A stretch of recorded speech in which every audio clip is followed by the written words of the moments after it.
Esther Davis, and we're back. We're on location in Richardson. We plan over the next couple of weeks to probably next couple of months, let me put it that way, to be in Fort Worth, Richland Hills, Arlington. I'm going to miss a couple of cities, but we've been invited. I want to thank you for inviting us. Our special series now is on diabetes, and we have Larry Boggs, who has been absolutely outstanding with the information that he has. He's a diabetic himself. So it's firsthand information for you that we are so appreciative of. Before we went to break, Larry Boggs, we were talking about your day. So we went through a full day with Larry Boggs. That was great. Okay. Absolutely great. You don't keep charts on anything. You just, this is all etched in your mind to do on a regular basis. No, I don't keep charts on what I'm going to do, but I do keep charts to track my diabetes. What do you mean? I use the computer extensively. But even before the computer, I actually did a spreadsheet on Excel. A spreadsheet. And I actually drew up a spreadsheet myself before I had a computer, and I marked everything I ate on the spreadsheet and the time I ate it. I marked every blood sugar reading on there, the time I ate it. When I took medication, I marked it and the time I took it. And what did that yield for you? What did that tell you? For instance, when I first started, I wanted to know what different foods would do to me. Okay. So what I did is I took my blood sugar and I ate 2 slices of white bread. I checked my blood sugars again 30 minutes later, an hour later, 2 hours later, to see how long it took me to metabolize that and my blood sugars to come back down, and to see how high that made it go. Then, because the doctors had told me wheat bread was better for me, I did the same little experiment with wheat bread. I did it with white potatoes, I did it with a piece of pie, I did it with a piece of cake, I did it with a small candy bar. I wanted to know when I ate certain foods what they would do to my blood sugars. Wow. So that allowed me to track it. Now what I do is I have that spreadsheet in Excel, but I actually don't do that spreadsheet on Excel anymore. I use a glucometer that's made by Accucheck. The glucometer is the instrument that you use at home to take your blood sugars. I have one made by Roche Diagnostics. It's called an Accucheck Compact Plus. It uses a drum with 17 test strips in it, so you're not handling individual strips.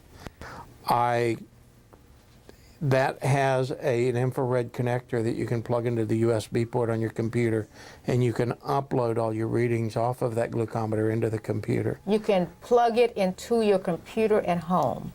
Correct. It will upload all of your readings. Correct.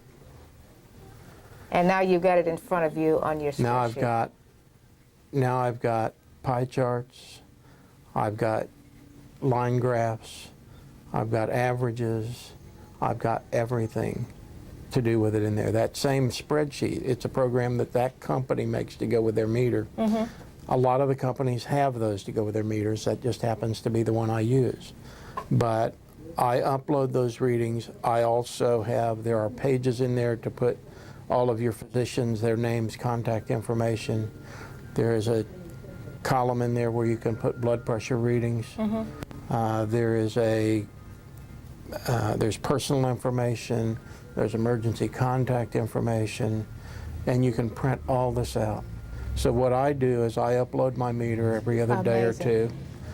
When I go to the endocrinologist, which I do go to that specialist every quarter. Every quarter. And I get complete lab work with a metabolic panel, the lipid panel. Let's go back, a metabolic panel. The metabolic panel and your lipid panel measures the things that are important to you in your blood. Okay, okay. Your homocysteine, or not homocysteine, but your,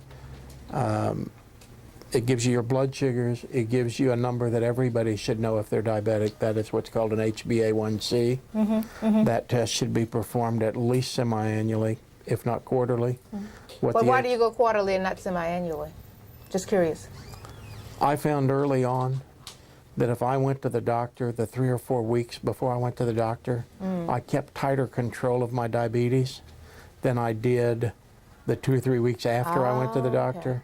Okay. So I found, because I monitored everything, I found that if I went every 6 months, I tended to go to the doctor. My blood sugars would go along here, an average 128, 129. I'd go to the doctor. They'd shoot up to where my averages were 138, 140, 145. Okay. And then I would go, oh, I got to go to the doctor in 6 weeks. So let me get back on So track. let me get back on track, and I would make them go back down. Okay.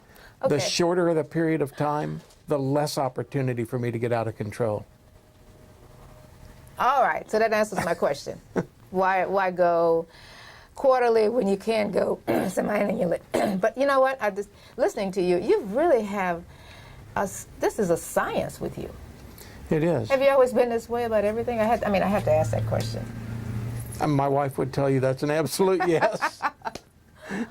Okay. But the other thing that I do, I don't just keep track of that part of my diabetes. When I go to the doctor, because the bottom line is, the doctor can help guide me through life, but I'm the one that has to do it. I'm the one that has to control it. It's your life. I have to control my life and my diabetes. Yeah. I can't let it control me.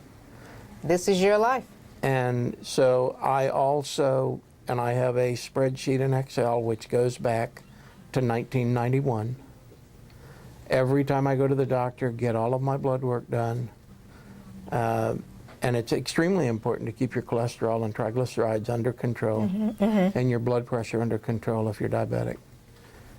So now you have all these other combination of things that you have to watch Correct. and be aware of. So it's, But I have another spreadsheet I've developed, which I put across the top as the months or the date that I went and had that blood work done. Down the left-hand column is every test that they've done listed in order off of the lab report.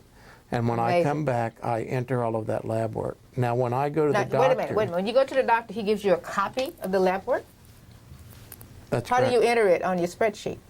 I open my Excel report and I type numbers in. All right. Okay. Okay. I So you just take the lab sheet and I copy those numbers into the Excel report. But when I go back to the doctor again the next time, so that it's all fresh in his mind, I print the bar charts and graphs off of my glucometer program in the computer. I print out a report that shows blood pressures, which we take a couple of times a week. I print out my spreadsheet. I don't go back to 2001, the spreadsheet, or 1991, because the spreadsheet would be too big. But I take the last 3 years worth of blood work on that spreadsheet. I cut it down and just take the last 3 years worth, and I give it to him every time I go to the doctor. So he has all of the current information. In the program on the Accu-Check Compact, I go in and anytime there is an event, if I have a low blood sugar, if I have a period where it's exceptionally high, I mark down what caused that or and when it happened. When you say what caused it, you mean what foods caused it or what Right. you were doing at the time? Correct. All right. Okay. I make notes of that and I put down what those exceptions are so that as he looks at my numbers and he sees what I've been doing, he can track it and see what and why it happened. Absolutely amazing. Most diabetics are not doing this.